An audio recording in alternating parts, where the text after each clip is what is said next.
요한복음 14장, 15장, 16장은 예수님의 마지막 고별 설교인데 이 16장은 고별 설교 중에서도 마지막 설교입니다. 예수님은 제자들에게 실족하지 말라고 말씀하시면서 앞으로 일어날 일들을 미리 말씀해 주십니다. 2절을 읽습니다. 사람들이 너희를 출교할 뿐 아니라 때가 이르면 물론 너희를 죽이는 자가 생각하기를 이것이 하나님을 섬기는 일이라 하리라. 당시 유대인들의 삶의 중심은 회당입니다. 그 회당에서 하나님의 말씀을 들었고 랍비들의 그런 가르침을 받았고 회당에서 물물 교환을 하였고 회당에서 가장 중요한 결정들을 하였습니다. 그런데 회당에서 출교를 당한다는 것은 유대 사회에서 쫓겨나는 것을 말하고 지역 사회로부터 추방되는 것을 말합니다. 출교당한 사람은 누가 와서 죽여도 아무런 법적 보호를 받을 수 없습니다. 예수님은 예수님 제자들에게 이런 앞으로 당할 위험과 핍박을 미리 말씀하십니다. 이런 말을 할 때 제자들의 마음에 근심이 가득하였습니다. 나쁜 일이 일어난다고 말하는데 근심하지 않을 자가 있겠습니까? 16장 6절 말씀이 있습니다. 도리어 내가 이 말을 함으로 너희 마음에 근심이 가득하였도다. 여러분, 지금 예수님의 고별 설교를 듣고 있는 이 제자들의 모습은 어떤 모습입니까? 누가 서로 크냐 다투고 있었고, 가룟 유다는 예수님을 팔려고 나갔고, 베드로를 향해 예수님은 너는 나를 3번 버릴 것이다, 부인할 것이다 라는 말을 들었습니다. 어디 12 제자 중에 인물 될 만한 사람이 있습니까? 그들은 예수님께서 거듭 너희를 떠나겠다고 말씀하시자, 예수님의 죽음을 암시하는 말씀을 듣자 그들의 마음에 근심이 가득하였고 또 큰 핍박이 온다는 말을 들었을 때 큰 근심이 생겼습니다. 저는 이런 형편없는 제자들의 모습을 바로 나의 모습이 아닌가 그런 생각을 해봅니다. 그런데 예수님은 이런 형편없는 제자들을 사랑하시고 기대하시고 앞으로 일어날 일들을 말해주고 있습니다. 지금 예수님은 초라한 나에게도 제자들에게 하신 말씀과 똑같이 큰 환난이 있어도 실족하지 말라 말씀하시고 끝까지 사랑하시고 끝까지 기대하십니다. 이제 예수님은 제자들이 실족하지 않도록 몇 가지 말씀을 하십니다. 첫 번째로 보혜사 성령이 함께 하신다 말씀하십니다. 7절을 읽습니다. 그러나 내가 너에게 실상을 말하노니 내가 떠나가는 것이 너에게 유익이라. 내가 떠나가지 아니하면 보혜사가 너희에게로 오시지 아니할 것이요 가면 내가 그를 너희에게로 보내리라. 예수님은 자신의 죽음과 앞으로 닥쳐올 핍박 때문에 근심하는 제자들에게 실족하지 않을 이유를 말합니다. 첫 번째는 보혜사 성령이 너희와 함께 할 것이다. 이미 이 말씀은 요한복음 14장에서도 하신 말씀이죠. 14장 16절에 보면 내가 아버지께 구하겠으니 그가 또 다른 보혜사를 너희에게 주사 영원토록 너희와 함께 있게 하리라. 이 보혜사라는 말은 파라클레토스, 바로 옆에서 늘 따라다니면서 격려하고 보호하고 인도해 주는 것을 말합니다. 여러분, 칭찬과 격려는 다른 것입니다. 칭찬은 어떤 일을 잘했을 때 하는 것이 칭찬이고, 격려는 어떤 일과 상관없이 언제나 그 사람 편에서 그에게 좋은 말, 힘을 주는 말을 해주는 것을 격려라고 합니다. 이렇게 성령님은, 보혜사 성령님은 늘 우리 곁에 있으면서 끝까지 우리를 긍정적으로 생각하고 격려하고 도와주는 분입니다. 제자들은 예수님께서 앞으로 보혜사 성령이 너희를 도와줄 거다 이런 말씀을 들었습니다. 그런데 예수님은 자기가 떠나가는 것이, 보혜사 성령이 오는 것이 훨씬 낫다 16장 7절에서 말씀하십니다. 내가 가고 보혜사 성령이 오는 게 낫다.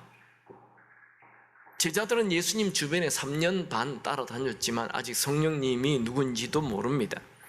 그들이 예수님의 고별 설교에서 성령에 대한 말씀을 들었을 때 이 성령의 중요성을 몰랐지만 오순절날 마가의 다락방에 성령이 부어졌을 때 성령의 중요성을 알게 되었습니다. 혹시 여러분 중에 이 성령 얘기만 나오면 부정적인 반응을 하는 분이 있거나 그 불편하게 생각하는 분이 있다면 생각을 바꾸시기 바랍니다. 예수님의 말씀, 내가 떠나가고 성령이 오는 것이 낫다. 이 예수님 말씀을 받아들이시기 바랍니다. 이제 예수님은 성령이 하시는 일에 대하여 소개합니다. 16장 8절에서 10절 같이 읽습니다. 그가 와서 죄에 대하여, 의에 대하여, 심판에 대하여 세상을 책망하시리라. 죄에 대하여라 하면 그들이 나를 믿지 아니하며, 의에 대하여라 하면 내가 아버지께로 가니 너희가 다시 나를 보지 못하며. 보혜사 성령님은 죄에 대하여 아주 민감하게 하고 죄를 알게 하고 죄를 드러냅니다.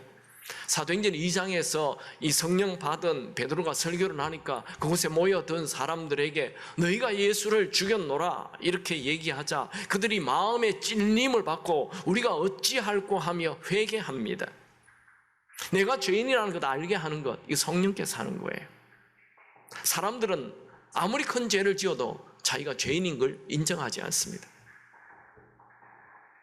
내가 죄인이라는 것, 이 깨닫는 것, 이 성령께서 하셔야 가능한 것입니다. 또 예수를 영접하는 것도 성령께서 하시는 일입니다. 예수를 내 주인으로 모시는 것, 이 성령께서 하시는 일입니다. 이제 예수님께서는 성령이 하시는 일 중 한 가지를 소개합니다. 13절을 읽습니다.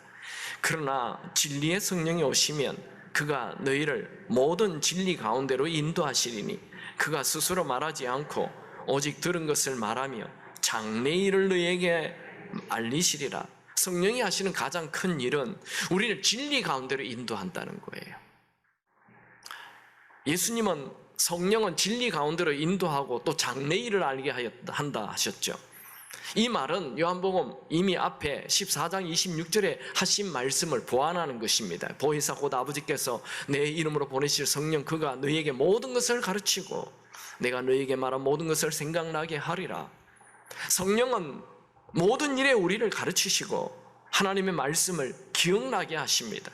인생의 위기 때마다 말씀을 기억하게 하는 것, 이거 정말 큰 축복입니다. 성령은 모든 것을 가르쳐주고 기억하도록 해주십니다. 성령은 기도 중에 어떤 사람을 기억하게 하고 또 그 사람을 위해 중보 기도하게도 합니다. 성령은 우리가 모르는 장소에 갔는데 이 모든 상황을 알도록 도와줍니다. 성령은 내가 생각지 않았던 사람을 만나게 하여 주시고 또 어떤 말을 듣게도 해 주십니다. 또한 성령은 모든 것을 가르쳐 줄 뿐만 아니라 장래일도 알게 해 주십니다. 정말 이 말씀대로 성령님은 사도 요한에게 장래일을 알게 하여 요한계시록을 기록하게 하였던 거죠. 성경의 저자는 사람이 아닙니다. 성령님이십니다. 성령께서 하나님의 사람들에게 감동을 주어서 성경을 기록하게 하였던 것이죠. 그러니까 이 성경은 대학 교수라고 읽어서 아는 게 아니고 그 마음에 성령이 있는 사람이 읽어야 깨달으시고 알게 되는 것입니다. 그래서 의외로 많은 신학자들 중에 엉뚱한 소리하는 사람들이 굉장히 많습니다. 특별히 자유주의 신학자들은 완전히 엉터리 말을 하는 것입니다. 그 마음에 성령이 계시지 아니하면 성경은 아무리 읽어도 이해가 되지 않는 책입니다. 그러나 글 한자 모르는 할머니라도 그 마음에 성령이 계시면 그냥 말씀이 다 이해가 되고 깨달아지고 알게 되는 것입니다. 성령께서 하시는 일이지요. 우리가 설교를 들을 때 설교 말씀에 반응하게 되고 감동받게 되는 것, 이거 성령께서 하시는 것입니다. 불신자는 아무리 앉아서 설교를 들어도 은혜가 되지 않습니다. 잠만 쏟아질 뿐입니다. 그래서 성령이 마음에 계시는 분은 한마디 한마디 이 말씀보다 더 달콤한 말씀, 꿀 같은 말씀이 없다 하며 살아나게 되는 것입니다. 예수님은 지금 예수님의 죽음과 큰 핍박을 눈앞에 두고 근심하고 있는 자들에게 실족하지 말라 하시면서 성령님을 보내주시겠다고 말씀하십니다. 성령님은 넘어져도 일어나게 하십니다. 성령님은 큰 위기에 있어도 위기를 이기게 하십니다. 성령님은 큰 문제를 만나도 한치 앞이 보이지 않아도 포기하지 않도록 도와주십니다. 여러분 지금 큰 어려움 속에 빠져 있습니까? 낙심하지 마십시오. 연약한 우리를 도우시는 성령님이 계십니다. 이와 같이 성령도 우리 연약함을 도우시나니, 여러분 아무리 큰 환난 가운데 갇혀 있다 해도 성령님이 여러분을 도우심을 믿으십시오. 여러분 고난 속에서 낙심하거나 포기하지 말고 성령께 도움을 구하십시오. 현재 우리 인생에 나타나 있는 모든 고난은, 환난은 성령 하나님을 찾기만 해도 90%의 문제는 해결된다 합니다. 여러분 우리에게는 우리를 도우시는 성령님이 계십니다. 그러므로 세상 사람이 다 떠나도 우리는 낙심하거나 실족할 필요가 없습니다. 여러분 사탄은 계속 우리에게 너는 혼자야, 다 떠났어, 넌 속았어, 넌 쓸모없는 인생이야, 너는 끝났어, 이런 낙심되는 말을 합창으로 쏟아부어도 우리는 근심하거나 낙심하지 말고, 아니야, 나는 내 곁에 나를 도우시는 성령님이 계셔 라고 말해야 합니다. 여러분 사람을 의지하지 마십시오. 사람이란 사랑의 대상일 뿐이지 믿음의 대상은 아닙니다. 사람을 의지하면 상처 입습니다. 여러분 남편도 너무 의지하지 마세요. 아멘 안 됩니까? 아직 젊군요. 시편 146편 3절, 귀인들을 의지하지 말며 도울 힘이 없는 인생도 의지하지 말라. 인생은, 사람은 돕지 못합니다. 사람을 의지하는 대신 성령 하나님을 의지하시기 바랍니다. 아무리 큰 환난이 와도 능히 이기게 해 주실 것입니다. 두 번째로, 어떻게 실족할 수밖에 없는 상황인데 실족 안 합니까? 근심이 도리어 기쁨이 될 것이기 때문입니다. 예수님은 제자들에게 거듭 자신의 죽음을 암시하는 조금 있으면 너희들은 나를 보지 못할 것이라 라는 말을 하자 제자들은 큰 근심에 빠졌습니다. 이런 근심에 빠진 제자들에게 실족하지 않도록 지금의 근심은 도리어 큰 기쁨이 될 것이다 말씀하십니다. 16장 20절 같이 읽습니다. 내가 진실로 진실로 너에게 이르노니 너희는 곡하고 애통하겠으나 세상은 기뻐하리라. 너희는 근심하겠으나 너희 근심이 도리어 기쁨이 되리라. 여러분 성경을 읽다가 진실로 진실로라는 단어가 나오면 자다가도 벌떡 깨시고 다시 쳐다보시기 바랍니다. 왜? 굉장히 중요한 말이 나온다라는 사인이기 때문에 그렇습니다. 예수님은 제자들에게 예수님의 죽음으로 제자들이 곡하고 애통하는 아픔이 있지만 근심이 도리어 기쁨이 된다 말씀하십니다. 근심이 많은 자에게 너 근심 사라지게 될 것이다, 그 말만 들어도 기분이 좋은데 도리어 기쁨이 된다 하니 이거 얼마나 큰 축복입니까? 이 말씀은 예수를 믿는 우리에게도 적용이 됩니다. 우리는 어떤 어려움과 아픔이 있어도 다 기쁨으로 바뀌게 된다는 걸 믿으십시오.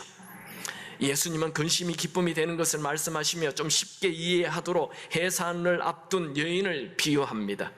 16장 21절을 읽습니다.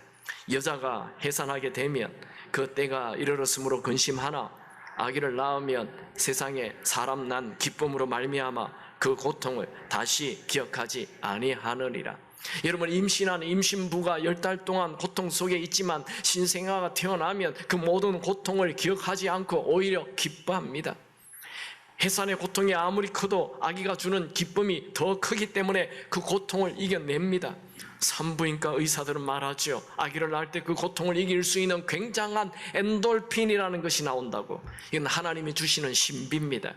즉 하나님은 우리가 고통당할 때 혼자 당하도록 내버려 두는 것이 아니라 고통을 이길 수 있는 힘을 주신다는 것입니다. 여러분 지금 여러분 인생에 나타난 모든 고난은 큰 믿음을 줄 것입니다. 고난은 이 모든 것을 이기게 하는 힘을 줄 것입니다. 고난은 큰 인물을 만듭니다. 여러분 근심이 도리어 기쁨이 된다라는 말씀 기억하십시오. 혹시 여러분에게 지금 근심이 있습니까? 환난이 있습니까? 고난이 있습니까? 내가 나사렛 예수 이름으로 명하노니 모든 근심은 떠나갈지어다. 여러분 먹구름이 큰 비를 가져다 주죠. 큰 바람은 큰 나무를 만듭니다. 깊은 골짜기는 높은 산봉우리를 만듭니다. 큰 고난은 도리어 큰 기쁨을 가져다 줍니다. 성경에 나오는 큰 기쁨은 대부분 먼저 큰 고난이 있었습니다. 아브라함은 100세 동안 아들이 없었죠. 그러다 100세의 아들 이삭을 낳았습니다. 이삭의 태어남은 큰 기쁨이었습니다. 이스라엘 백성들이 출애굽하여 홍해를 만났습니다. 앞에는 홍해, 뒤에는 애국 군인들이 몰려왔죠. 큰 고난입니다. 그때 홍해가 갈라지고 홍해 길이 났습니다. 큰 기쁨으로 변했습니다.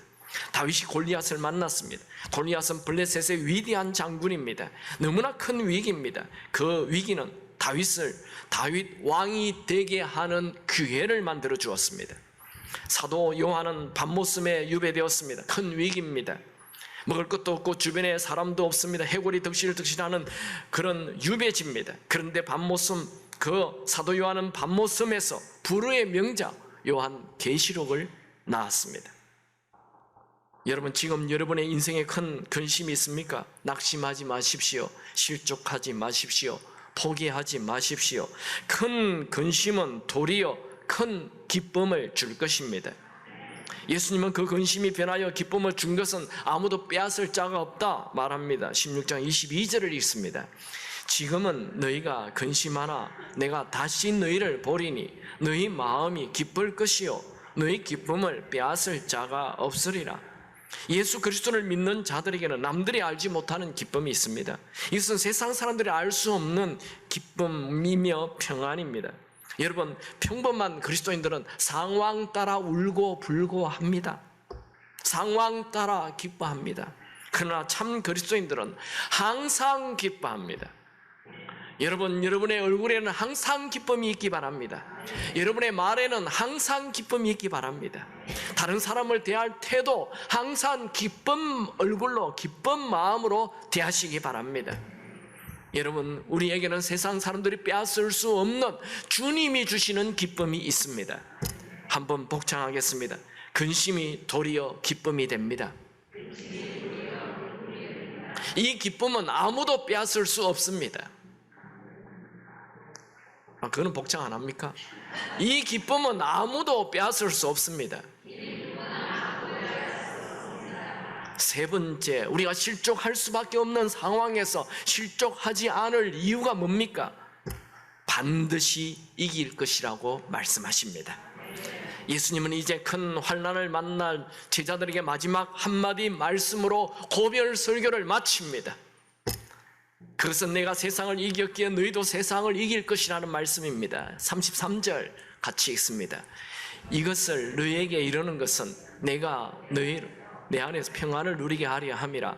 세상에서는 너희가 환난을 당하나 담대하라. 내가 세상을 이겼노라. 이 구절에 아주 대조적인 말이 있죠. 내 안에서와 세상에서라는 말입니다. 내 안에 있으면 평안이 있고 세상 안에 있으면 환난이 있다 말합니다. 다시 말하면 예수 안에 잠겨 살면 평안이고 세상에 잠겨 살면 환난이 있다는 말입니다. 이 구절은 우리 인생에 큰 환난이 와도 실족하지 않고 평안할 수 있는 비결을 말씀해 주고 있습니다. 그것은 예수님이 십자가의 죽음이라는 사망 권세를 부활로 이기셨으니 그분을 주인으로 모신 자는 모든 환난을 이긴다는 말씀입니다.